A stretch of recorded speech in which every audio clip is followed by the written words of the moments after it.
Hello friends, welcome back to channel महापुरुषों की बातें। सत्संग जी सबको प्यार भरी राधा स्वामी। आइए सुनते हैं कुछ प्रेरणादायक वचन। ये वचन राधा स्वामी सत्संग व्यास द्वारा प्रकाशित पुस्तक सत्संग संग्रह भाग 1 में से लिए गए हैं। इस पुस्तक के पृष्ठ संख्या 163 पर हजूर महाराज चरण सिंह जी फरमाते हैं, अब सब कुछ वर्णन करने के बाद आप फरमाते हैं, जब तब पूजा पाठ दान पुण्य का जो भी फल है वह सारा तुम्हें शब्द और नाम की कमाई के नीचे नीचे रखेगा। जो शब्द और नाम की कमाई का फल है वह तुम्हें ऊंचे से ऊंचा ले जाएगा, वापस ले जाकर परमात्मा के साथ मिला देगा। मैंने कई बार जिक्र किया है, जब तब पूजा पाठ का क्या फल मिलता है। सेठ साहूकार बनकर आ जाते हैं, राजा महाराजा बन जाते हैं, कौमों मजहबों मुल्कों की हुकूमत प्राप्त करके आ जाते हैं, लोहे की जंजीरें उतरती हैं, सोने की बेड़ियां पड़ जाती हैं, सी क्लास से छुटकारा होकर ए क्लास मिल जाती है, झोंपड़ी से बिस्तर उठाकर महलों में बिछा लेंगे, हाथ से झाड़ू निकल जाएगी, हुकूमत की बागडोर मिल जाएगी, ज़्यादा से ज़्यादा बैकुंठों और स्वर्गों की ओर चले जाएंगे। वे भी भोग योनियाँ हैं, निश्चित अवधि के लिए हैं। उसके बाद फिर 84 के जेल खाने में आना पड़ता है।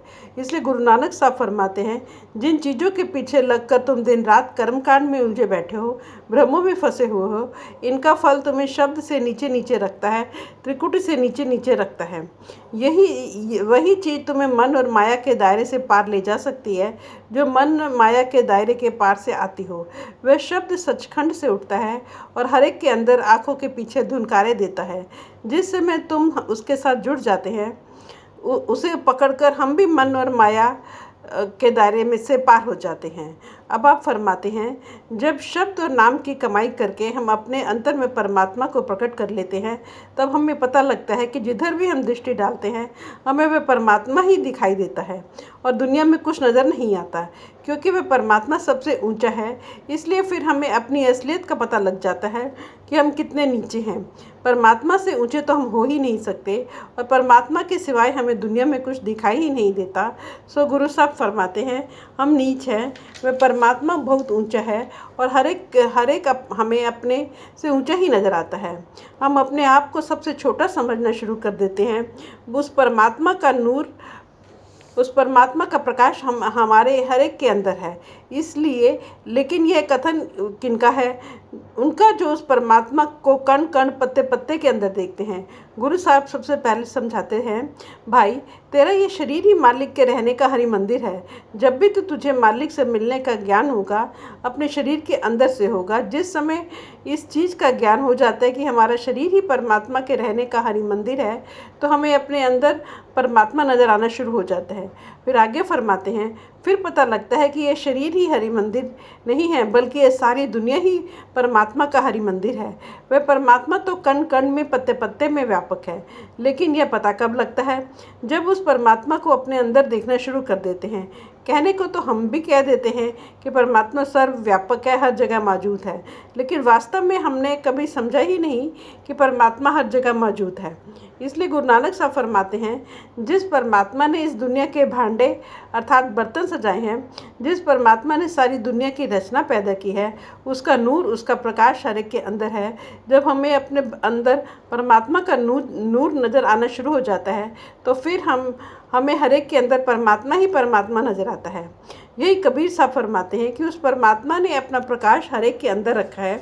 दुनिया में मुझे ना कोई भला दिखाई देता है, ना कोई बुरा दिखाई देता है। मुझे तो वह प्रकाश ही प्रकाश दिखाई देता है, वह परमात्मा ही परमात्मा दिखाई देता है। गुरु साहब कहते हैं, हे परमात्मा, सारी दुनिया के जीव तूने खुद पैदा किए हैं और तू खुद पैदा करके हर एक के अंदर तू आप ही बैठा हुआ है। बुरा और खोटा तो मैं तब कहूँ जब इन्हें किसी और ने पैदा किया हो या इनके अंदर कोई और निवास करता हो। सो जिन महात्मा के अनुयायी बनकर हम धर्म बनाए बैठे हैं, जातियाँ बनाए बैठे हैं, उनका क्या उपदेश है कि हमारी दुनिया में क्या हो रहा है? हम किस तरह एक दूसरे से नफरत करते हैं, किस तरह एक दूसरे को हिकारत की नज़र से देखते हैं। हम समझते ही नहीं कि हर एक के अंदर वह पैदा करने वाला परमात्मा बैठा हुआ है। अगर महात्मा की 2-3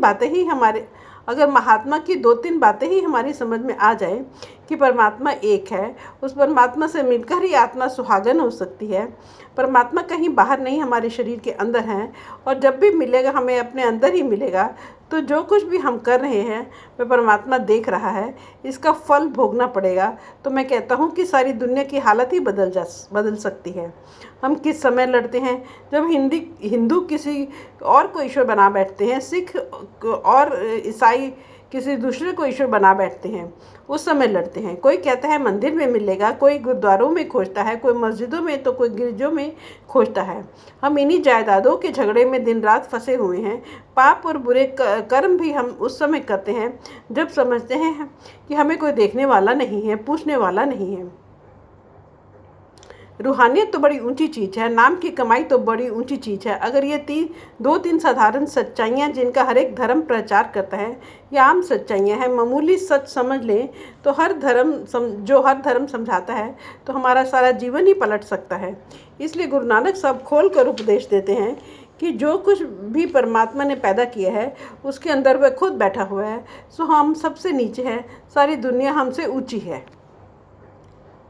जिस शब्द और नाम की आप महिमा कर रहे हैं, उस दौलत को, उस बख्शीश को हम कब प्राप्त कर सकते हैं? आप फरमाते हैं जिस समय हम पर परमात्मा की दया हो जाती है, हम पर परमात्मा की बख्शीश हो जाती है। जब तक परमात्मा हम पर दया नहीं करता, हम कभी भी उस नाम को अपने अंतर में प्राप्त नहीं कर सकते। और जब शब्द और नाम की हम पर बख्शीश हो जाती है तो गुरु साहब फरमाते हैं उस बख्शीश को हमसे कोई छीन नहीं सकता। न यमदूतों के पास जाना पड़ता है, न धर्मराज के पास जाना पड़ता है, न जन्म मरण के दुखों में फंसना पड़ता है, न 84 के जेल खाने में जाना पड़ता है। उस बख्शीश को प्राप्त करके तो हम बख्शीश करने वाले का ही हिस्सा बन जाते हैं। सो जो कुछ मिलना है वह नाम की कमाई से मिलना है। आप फरमाते हैं वह नाम की दौलत उस समय मिलती है जब हम पर मालिक की दया, मेहर और बख्शीश हो जाती है। जब अब मन में ख्याल आता है परमात्मा तो किसी ने देखा नहीं, मालिक बख्शिश किस तरह करता है, मालिक दया मेहर किस तरह करता है? गुरु साहब इसका जवाब देते हैं कि जिस समय मालिक बख्शिश करेगा हमें गुरुमुखों की संगति दे देगा, हमें संतों महात्माओं की संगति दे देगा। उनकी संगति और सोहबत में आकर हमारे मन की भटकन निकल जाती है, हमारे मन में संतोष आ जाता है, शांति आ जाती है। और जिस समय हमें उन गुरुमुखों पर भरोसा और विश्वास हो जाता है, वे क्या कहते हैं, जिस समय उनके समझाने के अनुसार हम अकथ कथा करते हैं, अर्थात शब्द की कमाई करते हैं, नाम की कमाई करते हैं, हमारी अवस्था इतनी ऊंची और पवित्र हो जाती है कि हम वापस जाकर उस सद्गुरु में ही समा जाते हैं, अपना अस्तित्व ही लीन कर देते हैं, अपनी अलग हस्ती ही भूल जाते हैं, अपने अंदर से अपने आप को निकाल लेते हैं, बल्कि सद्गुरु ही बन जाते हैं, गुरुमुख ही बन जाते हैं। गुरुमुखों का असली स्वरूप क्या होता है? यह कोई शरीर या देह नहीं है, वे शब्द है, नाम है। सो हमारा भी जो असली रूप है वह देह नहीं है, वह शब्द है और नाम है। हमारी आत्मा शिष्य है, इसका गुरु शब्द है। वह आत्मा जाकर उस गुरु में समा जाती है, उस शब्द में लीन हो जाती है, उसी में खो जाती है। हम अपना अस्तित्व ही खो देते हैं। आपने आम सुना होगा और पढ़ा होगा कि रांझा रांझा कर दी नी मैं आपे रांझा हुई, अर्थात रांझा से मुझे इतना प्रेम है कि मैं अपने आप को ही खो बैठी हूँ, भूल बैठी हूँ। मैंने अपने आप को ही रांझा समझना शुरू कर दिया है। सो इसी तरह गुरुमुखों की संगति और सोहबत से हमारी भी सद्गुरु भक्ति पूर्ण हो जाती है। हम सद्गुरु ही बन जाते हैं, अपने आप को ही खो बैठते हैं, अपने आप को ही भूल जाते हैं। आप फरमाते हैं हमें वहाँ अमृत भरा नाम पीने के लिए मिलता है, हम वहाँ जाकर अमृत पीना शुरू कर देते हैं। जिस समय हम अपने अंतर में उस अमृत को, उस आबे हयात को प्राप्त कर लेते हैं, फिर आप फरमाते हैं उस मालिक की दरगाह में जाकर हमेशा के लिए शोभा और इज्जत प्राप्त करना शुरू कर देते हैं। गुरु नानक साहब के समझाने का मतलब है बख्शीश जो तो मालिक करेगा, लेकिन जब भी करेगा गुरुमुखों के द्वारा ही करेगा, संतों महात्माओं के द्वारा ही करेगा। जब हम उसकी संगति में जाकर हम शब्द और नाम की कमाई करते हैं, फिर हम अपने अंतर में उस अमृत को पीना शुरू कर देते हैं। हम वापस जाकर उस शब्द और नाम में समा जाते हैं। अब गुरु नानक साहब थोड़ा सा अंदर का इशारा करते हैं कि जिस समय शब्द और नाम की कमाई करके हम मन और माया के दायरे के पार चले जाते हैं, हमारी आत्मा और मन की गांठ खुल जाती है, हम तीसरी मंजिल 10वें द्वार में आ जाते हैं। वहाँ क्या पता लगता है कि शब्द की आवाज़ है वह किंगरी जैसी है, वह सारंगी जैसी है। आप फरमाते हैं कि वह किंगरी और सारंगी की आवाज़ हर एक के अंदर चल रही है, हर एक के अंदर धुनकारे दे रही है। वह तो चोरों के अंदर भी है, ठगों के अंदर भी है, साधु संतों महात्माओं के अंदर भी है, जहाँ किसी जाति, किसी धर्म, किसी देश का सवाल ही नहीं उठता। लेकिन वे कौन से खुशकिस्मत भाग्यशाली जीव हैं जो उस मंजिल पर, उस नुक्ते पर पहुंचकर सारंगी की आवाज़ को सुन रहे हैं, उस सारंगी की आवाज़ के साथ ख्याल को जोड़े हुए हैं। आप आगे इशारा करते हैं, आप फरमाते हैं कि वह आवाज़ या शब्द और नाम तो हर एक के अंदर दिन रात धुनकारे दे रहा है, हर एक के अंदर उस मंजिल से आवाज़ उठ रही है। लेकिन लाखों करोड़ों में कोई एक आध जीव है जो गुरुमुखों के पास जाकर कर्मकांड में से ख्याल निकाल कर, अपने मन बुद्धि को छोड़कर सद्गुरु के उपदेश पर चलकर, शब्द की कमाई करके, नाम की कमाई करके उस स्थान पर पहुंचकर उस आवाज़ को सुनने में लगा हुआ है, उस शब्द के साथ अपने ख्याल को जोड़े बैठा है। वे कौन से शख्स हैं या लोग हैं? आप फरमाते हैं वे गुरुमुख लोग हैं। जिस समय उस स्थान पर पहुंचकर उस किंगरी की आवाज़ को सुनते हैं, वे गुरुमुख बन जाते हैं। वे किस प्रकार गुरुमुख बने? अपने मन को समझाकर गुरुमुख बनते हैं। उन्होंने मन को किस प्रकार समझाया?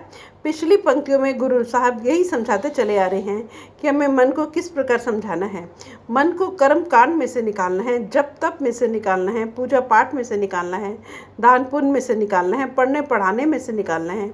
मन को देह और शरीर के अंदर एकाग्र करके नाम के साथ जोड़ना है, शब्द के साथ जोड़ना है। शब्द और नाम की कमाई करके हमें मन और माया के दायरे से पार जाना है, गुरुमुख बनना है। तब कहीं जाकर हमारा मन समझता है। तब जब तक मन नहीं समझता हम गुरुमुख नहीं बन सकते। जब तक गुरुमुख नहीं बनते हम वापस परमात्मा से मिलने के योग्य नहीं बनते। गुरु नानक साहब ने हमें सब कुछ अच्छी तरह खोल कर विस्तार पूर्वक हर पहलू से समझा दिया है। हमारे ख्याल को हर प्रकार के भ्रमों और संकल्पों में से निकालने की कोशिश की है। आपने शब्द और नाम की बड़ाई और महिमा का बड़ी अच्छी तरह से वर्णन किया है। सब कुछ वर्णन करके आप फरमाते हैं, नाम को कभी भी बिसारना नहीं चाहिए, नाम को कभी भूलना नहीं चाहिए। उठते बैठते चलते फिरते हमेशा शब्द की कमाई करनी है, क्योंकि जब भी देह के बंधनों से छूटेंगे, जिस समय भी देह में आने का उद्देश्य और मकसद पूरा होगा, केवल शब्द की कमाई द्वारा ही होगा। सो हमें भी चाहिए कि आपके उपदेश के अनुसार बाहर के संकल्पों और भ्रमों में से ख्याल को निकालकर अंदर शब्द के साथ जोड़ें, नाम के साथ जोड़ें। Thank you.